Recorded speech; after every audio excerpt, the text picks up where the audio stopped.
What's up, guys? Back here, another day, another mock draft. We're here with the Panthers. We got pick 19 in the first round. This Panthers team was a playoff team last year, went 8-9. They're looking to get better this upcoming year to hopefully make a deeper playoff push. They almost upset the Rams last year, who had lost in the NFC Championship. Looking at this roster, it looks like they may have found their franchise quarterback in Bryce Young after two mediocre seasons coming in. Now his third season was much better. They have running back Chuba Hubbard.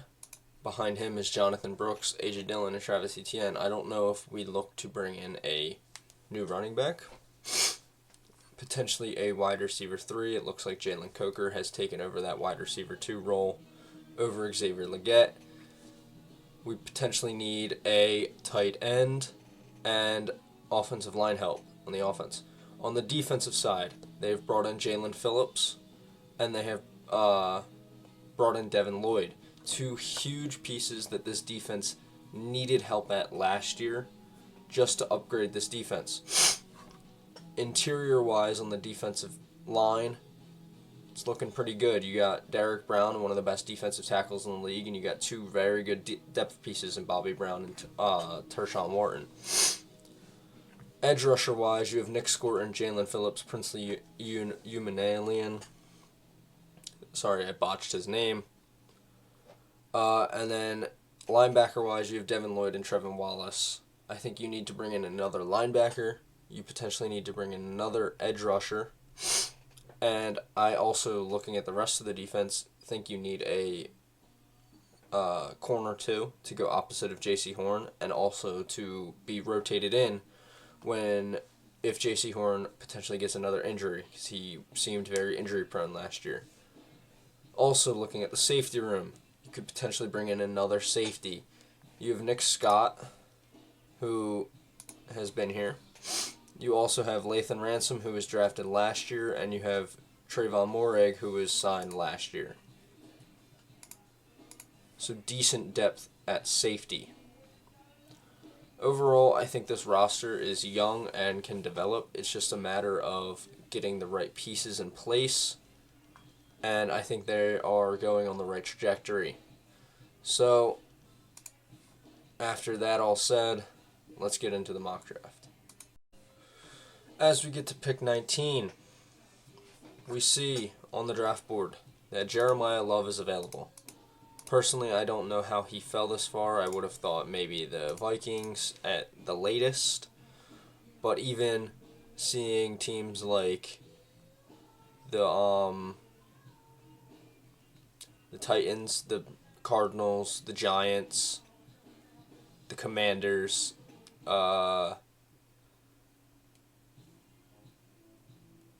the Rams, the Ravens for a future behind Derrick Henry.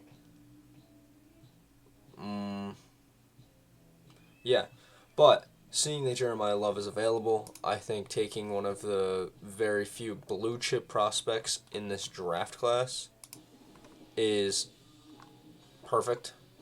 It gives you a good option at right behind Chuba Hubbard and to compete with Chuba Hubbard as your starting back for this year.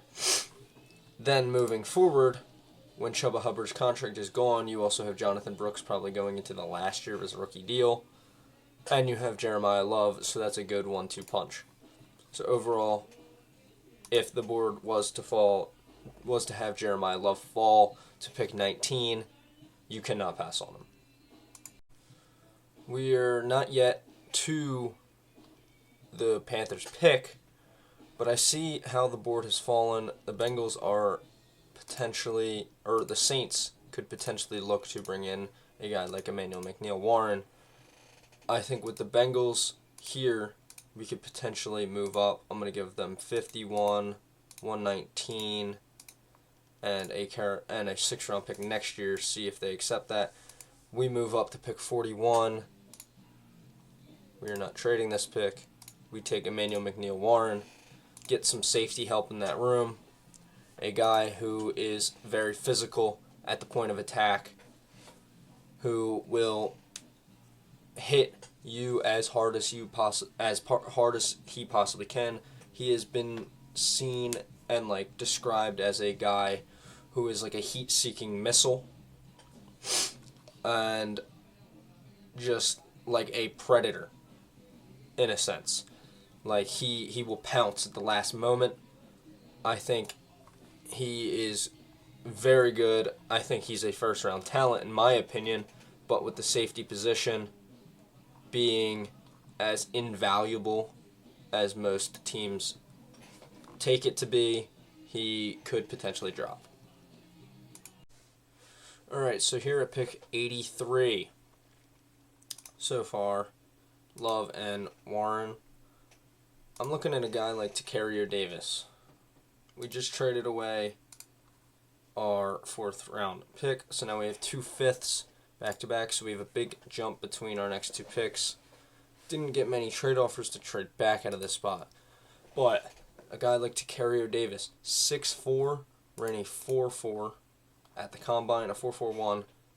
He's huge, has great arm length, decent hand size.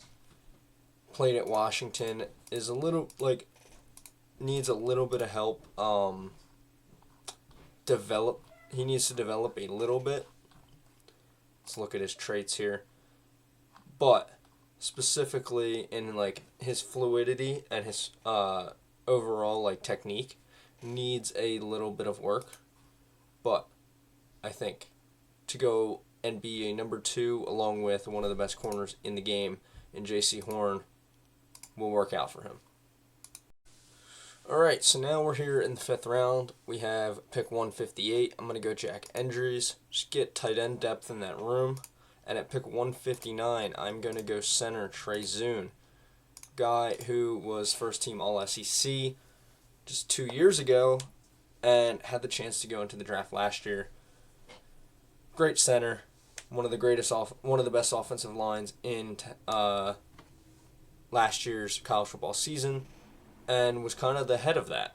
So, good pick for the Panthers here at 158 and 159, helping the offensive side of the ball. And here in round 6 at pick 200, I'm going to go take some linebacker depth.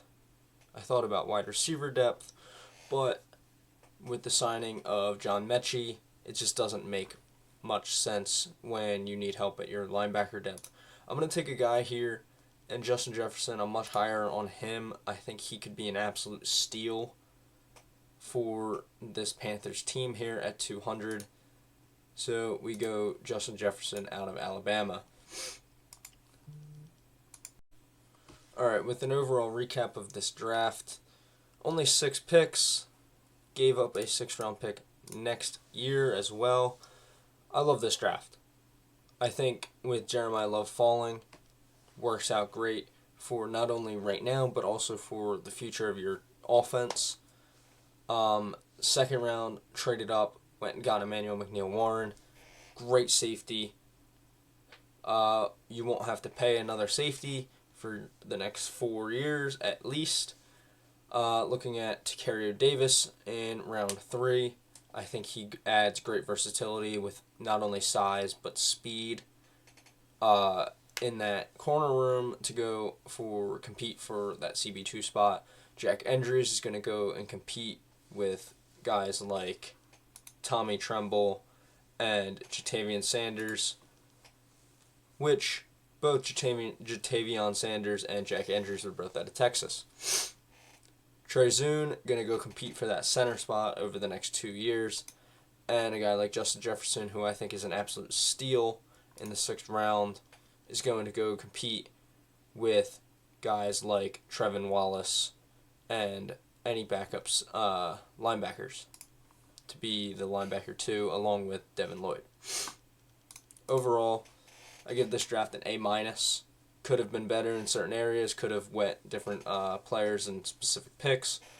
But drop your thoughts in the comments, like, subscribe, so we can get more content. Let's get it.